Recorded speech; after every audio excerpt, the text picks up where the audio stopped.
여러분 안녕하십니까, 진성호입니다. 트럼프 행정부의 초대 유엔 대사를 지냈던 헤일리 전 대사가 자서전을 하나 발간했습니다. 그런데 이 자서전에서 충격적인 내용이 드러납니다. 김정은이 왜 트럼프와 협상 테이블에 앉았을까? 트럼프가 김정은을 속였다고 합니다. 김정은이 나를 미친 것처럼 보이게 해라. 트럼프의 지시였습니다. 그리고 김정은을 협상 테이블로 나오게 한 것은 바로 공포였습니다. 진성호의 융단 폭격 시작합니다. 김정은을 융단 폭격합니다. 방송에 앞서 아직 진성호 방송의 구독자가 아니신 분들은 붉은색 구독 버튼 눌러주시면 감사하겠습니다. 니키 헤일리 전 유엔 주재 미국 대사가 도널드 트럼프 미국 대통령이 대북 문제를 다루면서 미치광이 전략을 구사했다, 이렇게 밝혔습니다. 자, 처음 트럼프 대통령이 취임했을 때 여러분 기억하십니까? 김정은과 굉장히 날선 공방을 주고받았습니다. 트윗에 김정은을 격렬하게 비판하는 그런 단어를 쓰기도 했고, 또 공포, 분노, 뭐 이런 단어들을 많이 썼습니다. 자, 헤일리 초대 유엔 대사 12일 현지 시간 12일 발간된 자신의 회고록, 외람된 말씀이지만 With all due respect라는 제목의 저서에서 이렇게 말했습니다. 지난 2017년 유엔 대북 제재 결의를 통해 안전보장이사회 이사국들을 설득하는 과정에서 트럼프 대통령은 군사적 대응을 포함한 모든 옵션이 테이블 위에 있다고 북한에 전하게 했다.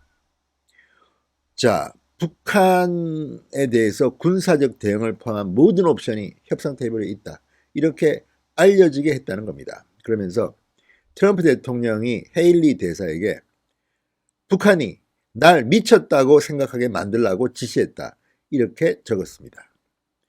북한이 트럼프가 미쳤다고 생각하게 만들어라, 이렇게 지시했다는 겁니다. 자, 미치광이 전략입니다. 미치광이 전략. 리차드 닉슨 행정부 시절에 키신저가 처음 만들었던 전략인데요. 자신을 미친 사람처럼 인식하게 해서 협상을 유리하게 이끌어 나간다, 뭐 이런 전략입니다. 자, 유엔 안보리에서도 중국과 러시아의 대북 제재 동의를 얻어내기 위해서 트럼프가 미치광이 전략을 구사했다는 게 헤일리 유엔 대사의 회고록에 나와 있습니다. 자, 2017년으로 거슬러 올라가면 지금처럼 트럼프와 김정은이 테이블에 앉고 하는 그런 분위기가 아니었습니다. 굉장히 분위기가 험악했습니다. 2017년 11월 대륙간 탄도미사일 ICBM 화성 15형을 북한은 발사합니다. 유엔 안보리는 그해 12월 역대 최고 강도의 대북 제재 결의안을 만장일치로 결의합니다. 굉장히 강하게 긴장이 고조되던 시기였습니다. 헤일리 전 대사는 트럼프의 도발적인 발언이 많은 비판을 받았으나 사실 나로서는 최대의 압박 전략에 도움이 됐다고 말합니다. 트럼프는 이렇게 거래는 달인으로 불리고 있습니다. 자, 헤일리 전 대사는 회고록에서 김정은이 가족을 포함해서 자신의 정적을 숙청함으로써 권력을 공고히 했다. 집권 초반 6년 동안 처형한 숫자가 300명을 훨씬 넘는다. 북한의 인권 실태도 폭로했습니다. 자, 유엔 대사이기 때문에 미국 트럼프 행정부의 내밀한 정보들을 알고 있는 헤일리가 한 말이니까 믿을만 합니다. 자, 자신의 정적, 가족을 포함했다는 것은 장성택, 고모부 장성택을 의미하는 것으로 보입니다. 자, 헤일리 전 대사는 이 책에서 북한의 인권, 처참한 인권 행태를 고발했습니다.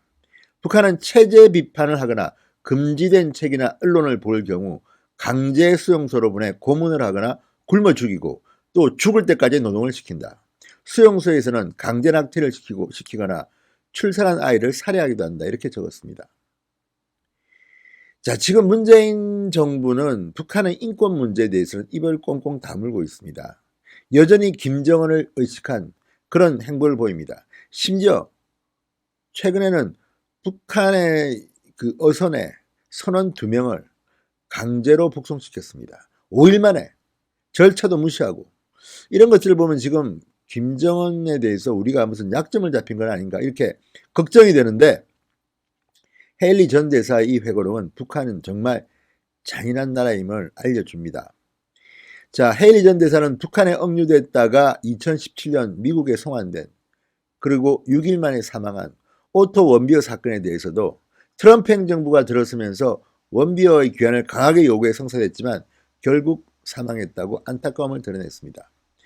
자, 이 헤일리 전 대사의 회고록, 외람된 말씀이지만을 보면서 우리가 알 수 있는 게 하나 있습니다. 북한은 미치광이 전략이든 뭐든 강력하게 공격을 해야만이 반응을 보인다는 겁니다. 그러니까 김정은이 트럼프와의 협상 테이블에 앉게 된 것은 군사적 대응을 포함한 모든 옵션을 테이블에 올려놓겠다. 그리고 트럼프가 미치광이처럼 김정은을 공격합니다. 그리고 역대 최강의 유엔 대북 제재를 합니다. 그러니까 드디어 김정은이 협상 테이블에 나온 겁니다. 지금 문재인 대통령처럼 이렇게 끌려만 다니고 눈치만 보고 주도권을 완전히 북으로 뺏겨버리면 죽도 밥도 안 되고 남는 것도 없습니다. 지금 김정은이 하는 행태는 문재인 정권을 아주 우습게 보는 거 아닙니까? 우리 정부가 언제 이렇게 북한에 비굴하게 보인 적이 또 있었습니까? 자, 헤일리 회고록 지금 한번 사봐야겠습니다. 정말 재미있는 내용이 많이 있을 것 같습니다. 어쨌든 트럼프가 겉으로는 미치광이 같은 행동을 하지만 결국은 김정은의 가장 아픈 곳을 때려서 바로 대북 제재입니다. 결국 끄집어냈습니다. 지금 북한은 트럼프 대통령과의 미북 정상회담에 목숨을 걸고 있습니다. 대북 제재 완화만을 기다리고 있습니다. 그렇지만 힘들 겁니다. 왜냐하면 지금 트럼프는 국내에서 뭐 탄핵이니 우크라이나니 뭐 본인의 문제가 정신이 없습니다. 그리고 미국과 중국의 무역 분쟁, 이것 때문에 정신이 없습니다. 내년 대통령 선거에 김정은은 이제 별로 도움이 될 것 같지가 않습니다. 그래서 지금 김정은에 대해서는 언급조차 하지 않습니다. 최근 기자회견, 트윗을 보십시오. 김정은의 김자도 안 나옵니다. 김정은은 그렇게 잊혀진 존재가 되고 말입니다. 문재인 대통령도 빨리 정신 차리시기 바랍니다. 진성호의 융단 폭격이었습니다. 여러분 감사합니다.